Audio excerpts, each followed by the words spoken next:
அஸ்ஸலாமு அலைக்கும் வரஹ்மத்துல்லாஹி வபரகாத்து. அன்பிக்கினிய சகோதர சகோதரிகளே, பிரமத அன்பர்களே, நண்பர்களே, உங்கள் அனைவரின் மீதும் அந்த ஏக இறைவனுடைய சாந்தியும் சமாதானமும் என்றென்றும் நிலவ பிரார்த்திப்பதோடு நான் சங்கை அப்துல் அஜீஸ்.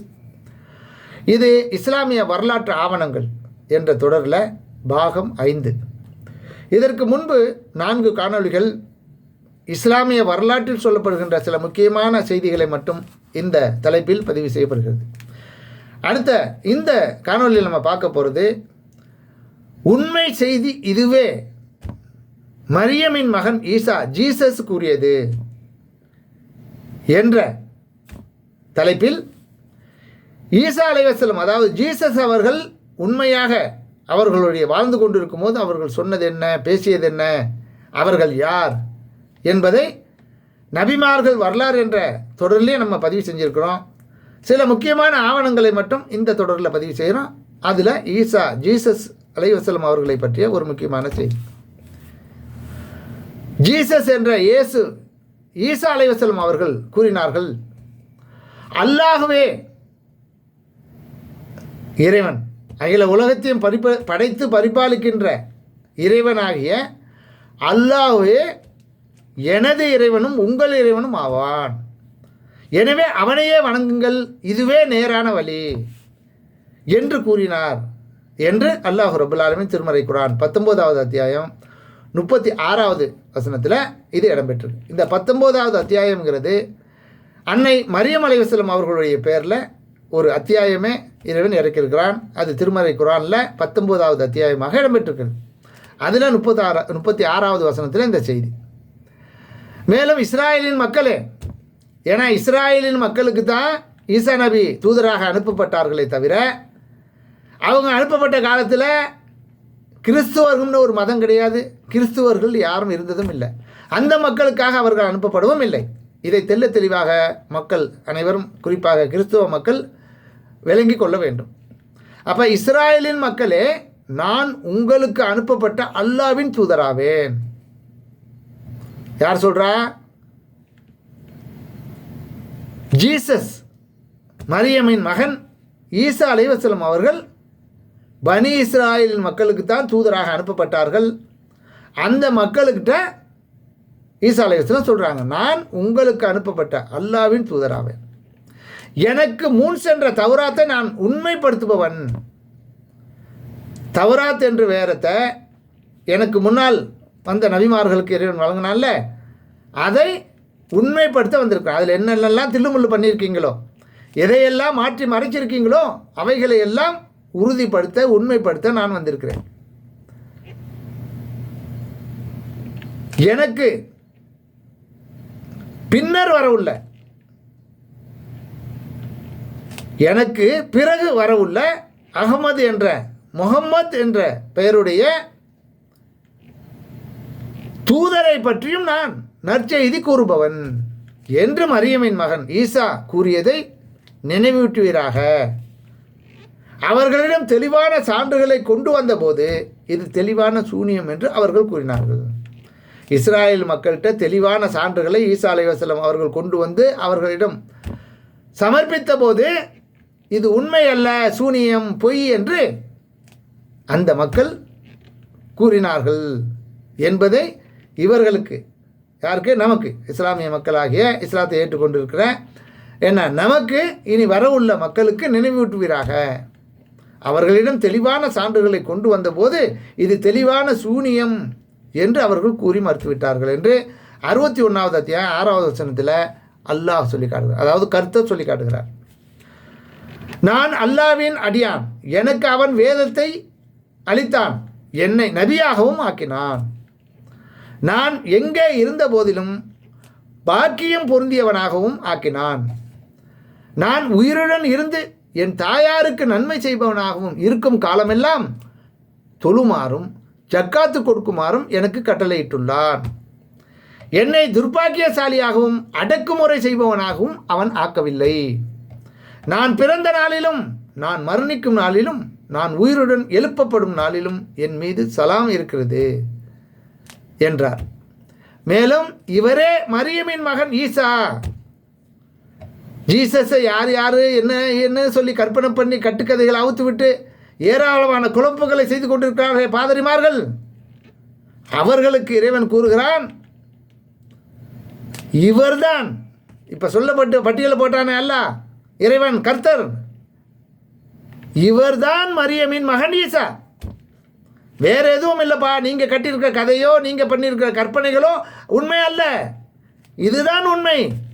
இப்படிப்பட்டவர் தான் ஈசா, இவர்தான் ஜீசஸ், இவர்தான் மரியமின் மகன் ஈசா.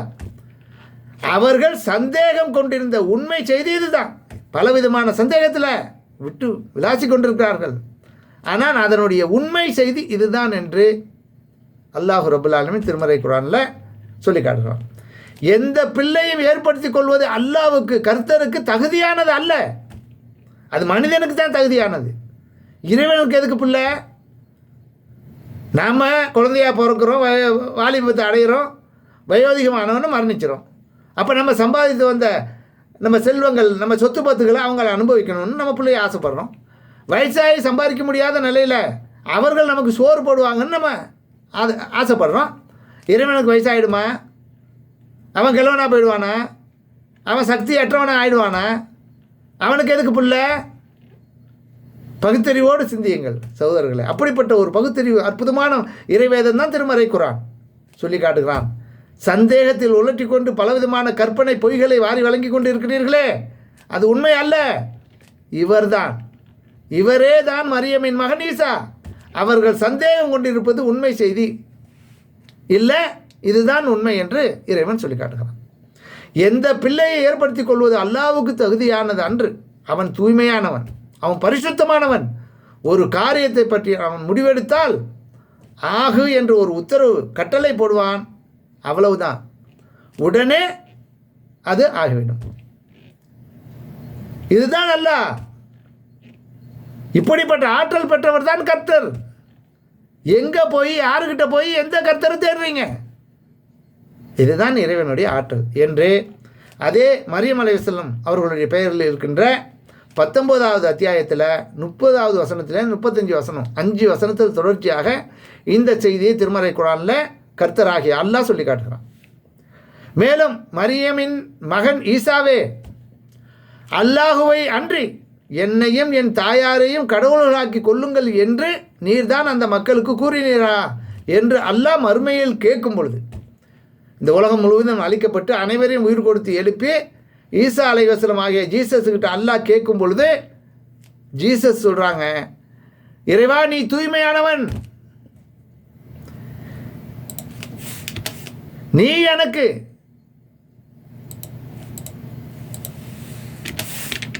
இறைவா நீ தான் தூய்மையானவன், மிகவும் பரிசுத்தமானவன், எனக்கு தகுதி இல்லாத வார்த்தையை நான் கூற உரிமை இல்லாதவன், நான் அவ்வாறு கூறியிருந்தால் நீ அறிவாய். எல்லாம் நீ தூய்மையானவன், அனைத்தும் உனக்கு தெரியும், நான் அப்படி சொல்லியிருந்தா உனக்கு தெரியும் இல்லையா? நான் அப்படி சொல்லவே இல்லை என்று சொல்லிவிட்டு எனக்குள் உள்ளதை நீ அறிவாய். என் மனசில் என்ன இருக்குங்கிறது உனக்கு தெரியும், உனக்கு உள்ளதை உன் மனசில் என்ன இருக்குங்கிறத நான் அறிய மாட்டேன், நீயே மறைவானவற்றை அனைத்தையும் அறிபவன் என்று ஜீசஸ் ஆகிய ஈசா அலைஹிஸ்ஸலாம் அவர்கள் மறுமையில் பதிலளிப்பார் என்று அல்லாஹ் ரப்பல் ஆலமீன் கர்த்தராகிய இறைவன் 5வது அத்தியாயம் 116வது வசனத்தில் சொல்லி காட்டுகிறான். மேலும் மரியமின் மகன் மசீஹ்தான் அல்லாஹ் என்று கூறியவர்கள் ஏக இறைவனை கர்த்தரை மறுத்துவிட்டார்கள். இஸ்ராயலின் மக்களே, என் இறைவனும் உங்கள் இறைவனுமாகிய அல்லாஹுவை வணங்குங்கள். அல்லாஹ்வுக்கு எந்த ஒன்றையும் இணை கற்பிப்போருக்கு சொர்க்கத்தை அல்லாஹ் தடை செய்து விட்டான், அவர்கள் சென்றடையும் இடம் நரகம். அநீதி இழைத்தோருக்கு எந்த உதவியாளர்களும் இல்லை என்று மசீஹ் ஆகிய ஜீசஸ் அவர்கள் கூறினார்கள் என்று 5வது அத்தியாயம் 72வது வசனத்தில் திருமறை குர்ஆனில் அல்லாஹ் சொல்லி காட்டுகிறார். தம் கைகளால் நூலை எழுதி அதை அற்ப விலைக்கு விற்று இது அல்லாஹ்விடமிருந்து வந்த வேதம் என்று கூறுவோருக்கு கேடுதான். ராபிகளே, பாதிரிமார்களே, கர்த்தர் கூறுகிறார், தம் கைகளால் நூலை எழுதி அது அற்ப விலைக்கு விற்பதற்காக இது அல்லாவிடமிருந்து வந்தது என்று கூறுவோருக்கு கேடுதான். அவர்களின் கைகள் எழுதியதற்காகவும் அவர்களுக்கு கேடு உள்ளது, அதன் மூலம் அவர்கள் சம்பாதித்ததற்காகவும் அவர்களுக்கு கேடு உள்ளது என்று 2வது அத்தியாயம் 79வது வசனத்தில் அல்லாஹ் சொல்லி காட்டுகிறார். மேலும் அவர்கள் ஏக இறைவனை மறுத்ததாலும் மரியமின் மீது மிக பெரும் அவதூறை அவர்கள் கூறியதாலும் அல்லாவின் தூதரான மரியமின் மகன் மசீஹ் எனும் ஈசாவை நாங்களே கொன்றோம் என்று அவர்கள் கூறியதாலும் இறைவன் முத்திரையிட்டு விட்டான், அவர்களுக்கு முத்திரையிட்டு விட்டான். அவரை அவர்கள் கொல்லவும் இல்லை, அவரை அவர்கள் சிலுவையும் அறியப்படவும் இல்லை. மாறாக அவர்களுக்கு ஆள்மாறாட்டம் செய்யப்பட்டது. இதில் முரண்பட்டோர் சந்தேகத்திலேயே உள்ளார்கள். அவர்களுக்கு ஆள்மாறாட்டம் செய்யப்பட்டது. இவர்தான் ஜீசஸ் என்ற முறையில் வேற ஒருவரை அடையாளம் காட்டி அவனை தான் அவர்கள் சிலுவையில் அறைந்தார்களே தவிர ஜீசஸ் என்ற இயேசுவை, ஈசா அலைஹிஸ்ஸலாம் அவர்களை அவர்கள் சிலுவையில் அறையவும் இல்லை, அவர்கள் கொல்லப்படவும் இல்லை. வேற என்னாச்சு? வேற எங்கே போனார் ஜீசஸ் என்று கேட்டால் இறைவன் தொடர்கிறான், மாறாக அவரை அல்லாஹ் தன்னளவில் உயர்த்தி கொண்டான். அல்லாஹ் மிகைத்தவனாகவும் ஞானமிக்கவனாகவும் இருக்கிறான். அதாவது கர்த்தர் யார் என்றால் தன்னளவில் உயர்த்தி கொள்ளும் அளவுக்கு சக்தி பெற்றவராகவும் அவர் இருக்கிறார். அதற்குரிய ஞானமும் முழுமையாக அவர்கிட்ட இருக்குது. அதில் நீங்கள் சந்தேகப்பட தேவையில்லை. அல்லாஹ் தன்னளவில் அவரை உயர்த்தி கொண்டான் என்று சொல்லிவிட்டு வேதமுடையோரில் ஒவ்வொருவரும் அவர் ஈசா மீண்டும் வந்து மரணிப்பதற்கு முன்னால் அவரை நம்பிக்கை கொள்ளாமல் இருக்க மாட்டார்கள். கியாம நாளில் அவர்களுக்கு சாட்சியாக அவர் இருப்பார் என்று அல்லாஹ் ரப்பல் ஆலமீன் 4வது அத்தியாயம் 156லேருந்து 159 வரை தொடர்ச்சியாக அவர்களுடைய வரலாற்று ஆவணங்களை தெள்ள தெளிவாக நமக்கு சொல்லித் தருகிறான். எனவே அன்புக்குரிய சகோதர சகோதரிகளே, கிறிஸ்துவ அன்பர்களே, நண்பர்களே, இது மனிதர்களுடைய கைப்பட்டு அந்த யூதர்கள் எழுதி வைத்த வேதங்களோ, கிறிஸ்தவர்கள் சொல்லி பல பேருடைய பெயரை குறிப்பிட்டு அந்த ஆகமோ இந்த ஆகமோ அவர் சொன்னார் இவர் சொன்னார் என்று எழுதி வைத்த நூல்கள் அல்ல திருமறை குர்ஆன். அனைத்தையும் படைத்து பரிபாலிக்கின்ற அந்த கர்த்தர் ஏக இறைவனாகிய அல்லாவிடமிருந்து வழங்கப்பட்ட அற்புதமான இந்த வேதம் திருமறை குர்ஆன் யாருடைய சொல்லும் செயலும் எழுத்தும் அதில் கூட்டவோ குறைக்கப்படவோ இல்லை. 1447 ஆண்டுகளாக முழுமையாக பாதுகாக்கப்பட்ட ஒரு வேதம்.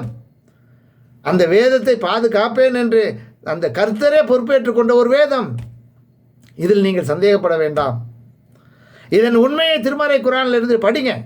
நீங்கள் மரணிப்பதற்குள்ளால் ஒரு சரியான வழிமுறையை தேர்ந்தெடுத்து அந்த பரலோக ராஜ்யத்தில்